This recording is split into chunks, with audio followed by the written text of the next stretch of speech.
Hello, BookTube. Welcome back to AusBooks, where I'm just talking about random Australian books, and we're moving on from one of my favourite writers ever with Frank the Poet to another very important, influential writer, the one and the only. You may have heard of him, you probably really have not, and that is Henry Savery. He wrote two novels in his life, Quintus Servington, which I don't have a copy of. I don't even know if anyone has a copy of that, but I have his second book, his essay collections, The Hermit in Van Diemen's Land here. But we'll talk about that more, but I want to talk about his life because Henry, I always kind of viewed him as Australia's poor man's version of Dostoevsky in terms of just having a really brutal life, but having Henry had none of the literary qualities of Dostoevsky, but also way before Dostoevsky too. I don't know why I'm comparing him. It just kind of came to my mind when I was reading him. But anyway, let's talk about Henry because you really want to know about Henry's life. He was born in 1791 to a really rich family. We don't know much about his early life, like literally at all. He worked in a sugar refinery business. He had a wife and a son. But eventually that business went into bankruptcy. He done some dodgy financial decisions, forging bills and all that. He ended up owing £30,000 in debt, which is a lot of money back then. And his wife had enough of that and just turned him in. And he, was arrested, but then he tried to escape to America by boat, but then he was, caught again, which I think added to his charges because he was literally going to be hanged for that. And the day before his execution, they overturned that verdict and sent him to Australia instead. And so, along with 171 other convicts, Henry was forced to come to Australia pretty much. I think that was in 1825, I believe. But he wasn't sent to mainland Australia, he was sent to Van Diemen's Land. So even more scary back then. And he worked as a treasurer, which was very controversial because this man, as we'll find out, really could not keep a hold of money to save his life. And it's sad, but it's the truth. And eventually, he kind of just had a living. But in 1828, his family came to see him, his wife and his son. There's some rumors going around that his wife was having a bit of a relationship with the general who was guiding her and her son around Van Diemen's Land too, but there's nothing concrete about that. And also she was very mad apparently at Henry because he may have lied in his letters about his position as a treasurer, and maybe she expected more money than Henry actually had. And so that didn't end well, and she left him there, and they never saw each other again. And after that, Henry very much went back to his old ways. He was again imprisoned for debt. And in that time in prison, he decided to write, as you do. And he wrote this here. This is The Hermit in Van Diemen's Land. This is just sketches. It's technically sketches, but also a bit of essays too in there. And this absolutely took off. Unexpectedly, it was published under a different name, different pen name, because the idea of having a major best-selling convict writer was not common at all, even though a lot of the newspapers that were printing around that time were actually founded by ex-convicts. But to have a convict who was in prison writing at the time was very controversial, and that was hidden for a very long time. And I think there was one copy that lasted from the original print run where if it didn't secretly have Henry's name in it in terms of being owned by one of his publishing friends, we'd have no clue who Henry was. Like literally, we couldn't connect him to his works. Very interesting stuff. But yeah, he was eventually moved to another prison. And in 1831, he published Quintus Servington, which is his big novel. And another big bestseller. He eventually gained a ticket to freedom, so he was released.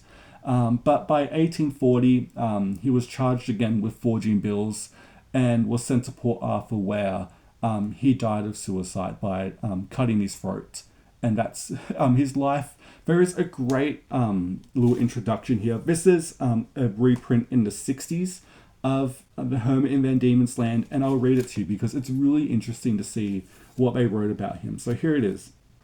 On January Sunday in 1842, David Byrne, the first Australian dramatist, and several other gentlemen were able to draw an edifying moral for the day while touring the convict settlement of Port Arthur. For it was the hospital that they had the opportunity of viewing a poor wretch lying on a stretcher and near death, and with a self-inflicted wound in the throat, pussing at the moment of reflecting on the miserable consequences of a life of crime, the gentleman moved on, and a month later the man on the stretcher was dead. If it was not recorded that Burn and his companions were aware that this pathetic object of their interest was Australia's first novelist and the first essayist of manners, Burn did realise that the man was Henry Savery, and that his life had been a tragic one.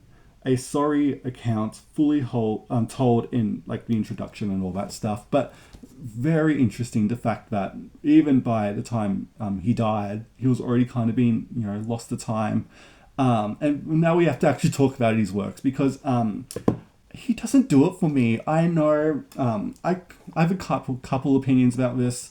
When it comes, if I had to pick a similar book to Henry's works, I would honestly be like The House of the Dead or something like that type of prison writing. It's just brutally honest, especially his essays or sketches. It's just heavy layers of morals. It's a bit too self-pitying for my taste. Again, I don't know really how to describe it really. He is a bit of a tough writer to pin down. He's doing autofiction, but he's not the best writer ever. It's not literary. It's just his prose is very wooden in a way that I don't think helps him, even for Australian writers. But very bleak stuff going on in here. Quintus, pretty much about the same things really. Just man getting lost in life, about morals, and just not much plot to his books. I think that kind of does work against him when it comes to Henry being remembered, because I think there's other authors who took what Henry done with like that brutal slice of lifeness, and absolutely ran with it. Someone like Marcus Clarke with For the Tone of His Natural Life, I think does this 100 times better. I do believe that with most people that the more historical importance of Henry and the publishing history of his two works are more interesting than what he actually wrote. And I kind of do really believe that. It's not bad, it's just kind of wooden and stiff in a way that I don't think does justice to Henry's life. Again, there is actually a biography of him, The Folger's Tale by Ron Howard. I would love for there to be a new biography. Again, that one I mentioned was just more recent, but again, a big... I don't know, it could be big because we don't know that much about him, but I don't know, I think it would be nice to do an anthology of him. I think you can buy his two works into one, do a little bit of a biography. I think it'd be really good. I don't know who would buy it because he is so long out of print. This edition here was printed in the 60s. And then his main novel, Quintus, I couldn't even tell you when that was last in print. I literally think it's been over 100 years. And obviously time has just moved on from him. I think the fact he was never a critical darling too didn't help. Again, it was just more what he done in his life than his actual writing. And again, you can find Quintus on Project Gutenberg, but you have to buy a physical copy of the Herman and Van Diemen's Land because that's on ebook. And yeah, it's a bit of a weird, muted recommendation. Henry is very important. I can see how people really like him. If you like that type of bleak, almost prison writing style, you'll probably really like Henry. If you can track him down, he's one of those authors I think I like more in terms of like a biography or something rather than his actual works. They kind of just wooden morals, tales for me that don't really live up to what he actually done in his own life. But yeah, it's a bit of a weird recommendation, but I still think, why not give him a try? Start with his, Herman Van Diemen's Land, but also, try his one main novel that he's known for. And yeah, that's your video AusBooks today. Henry Savery. Have you read him? Let me know what you think about him, and yeah, just give him a try. But yeah, thank you so much for watching BookTube, and I will see you next time.